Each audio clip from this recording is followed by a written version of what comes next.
What's happening, guys? In my last video about my great loop adventure, I talked about snubbers and how they're supposed to increase the holding strength of your anchor. Well, it was and still is a bit of a mystery to me because at the time I was using this particular anchor, and this is, so people told me, ridiculously oversized for my boat. So between that and having about 100 foot of chain, which would give me the magical 7-to-1 scope in pretty much any water that I was going to anchor in, and on top of that having a snubber, I figured that there was really nothing to worry about.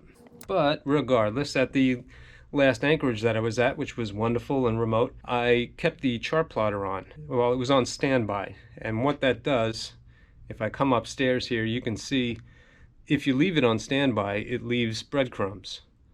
And I had left it there for hours and hours after setting the anchor, just to make sure that the boat wasn't drifting at all. You can see the line here where my boat came into the anchorage and where I set up the anchor. And you can see the circles here, the inner circle from when the wind wasn't pushing too hard or the tide, and then the outer circle, which was nice and round and beautiful, showing that the boat wasn't drifting. Yeah, so I went to bed that night, set my anchor alarm on my phone, which is very important, and about 3 o'clock in the morning, the anchor alarm went off, and I woke up to this. Well, it's the middle of the goddamn night, and I was woken up because you can see my entrance to this place, and for a day I had a beautiful circle, and then all of a sudden this was me.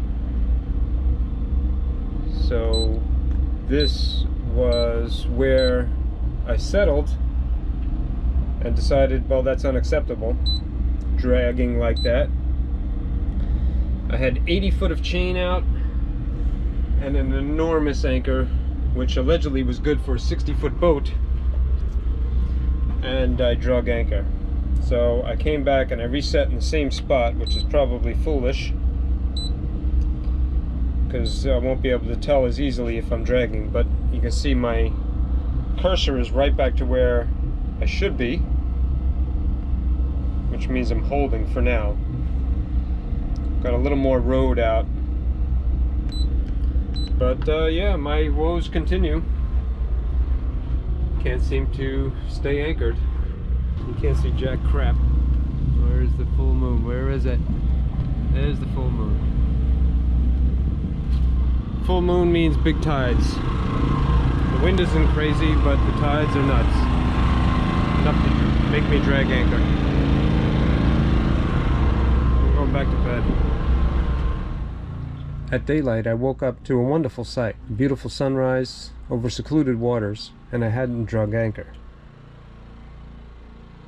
The only thing that kind of made me feel good that night was knowing that if I did drag, there'd be nothing to crash into. No other boats, no land, no docks. And the surrounding land was actually kind of soft, I guess, meaning no big rocks. The thing to worry about at this beautiful anchorage was the current, not the winds.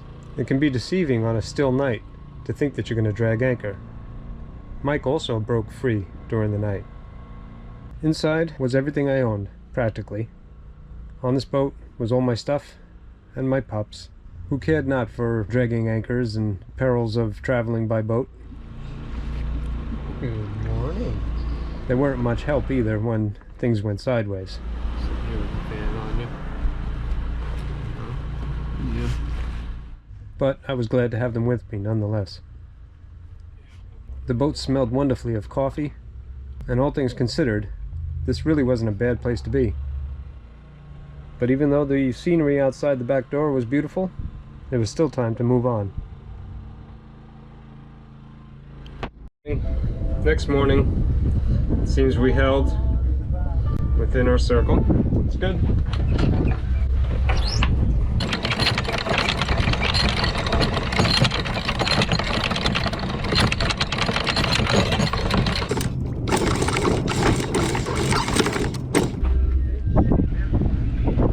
Time to leave the circle. That's the circle of comfort. One little tiny circle in the Great Loop. Well, this was Savannah, Georgia, and right on cue, as soon as we started moving, the yellow flies keyed in on us. However, we were going to stay pretty far away from land today, and the yellow flies weren't the problem.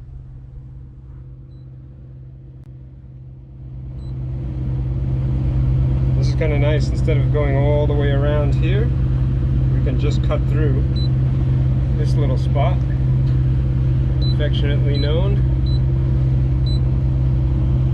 as Hell Gate. It's going to save us a lot of time. Aside from the intimidating name, the charts were full of warnings about this place, especially about the depths. We worked that pretty good. See, there is the tide parabola. We're right at the top. Gotta love a slab tide when you go through a tight, hellacious spot.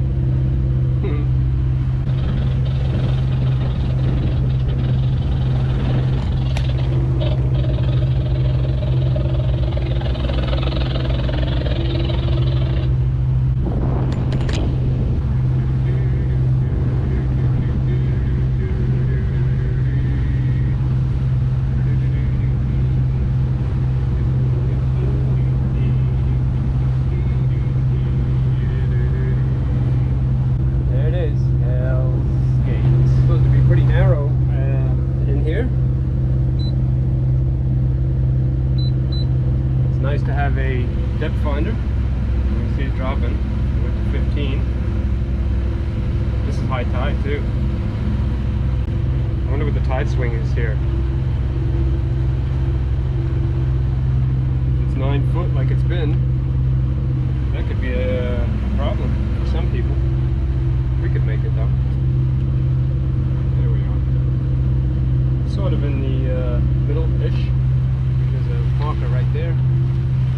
Cool island right there. Another red and green just in front of Good Times. Pretty tight. Plenty of water though. Move out a little bit.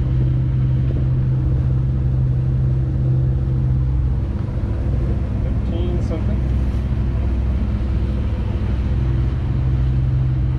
Doing just fine. Certainly is nice that there's no crazy currents right now. I can see that adding a little bit of terror to boaters as they pass through here. Low 13s.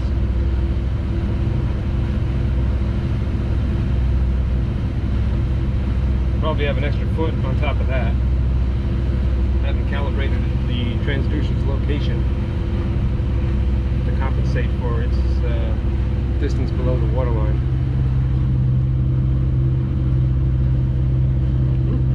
Pretty important markers there. A lot of people will get messed up with that thing truck. I'm glad Mr. Marker 90 has a better anchor than I do. Still good, 15 feet. This supposedly got dredged recently. Almost halfway through the cut.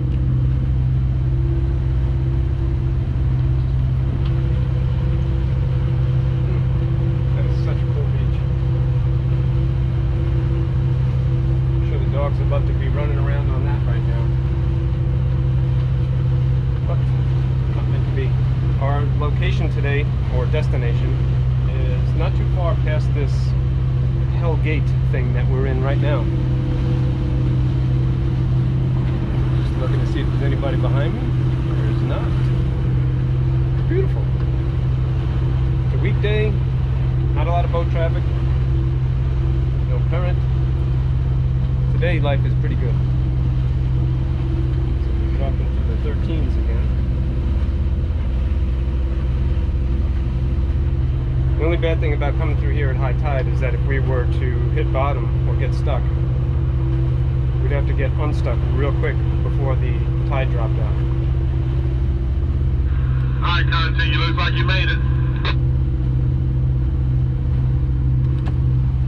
You could have said that after we passed through. We're through it now. I'm in 18 foot of water.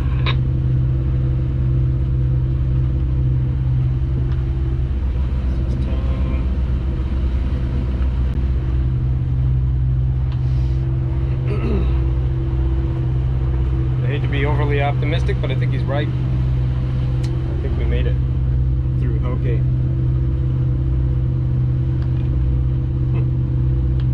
You hear stories about places that make you kind of nervous, and you usually go there fully prepared without any incident. And then other times you can go into places that nobody warned you about that can be even more treacherous due to the fact that you're not prepared for it. That's how life is. And that's how that place was. Boy, that saved us a lot of time.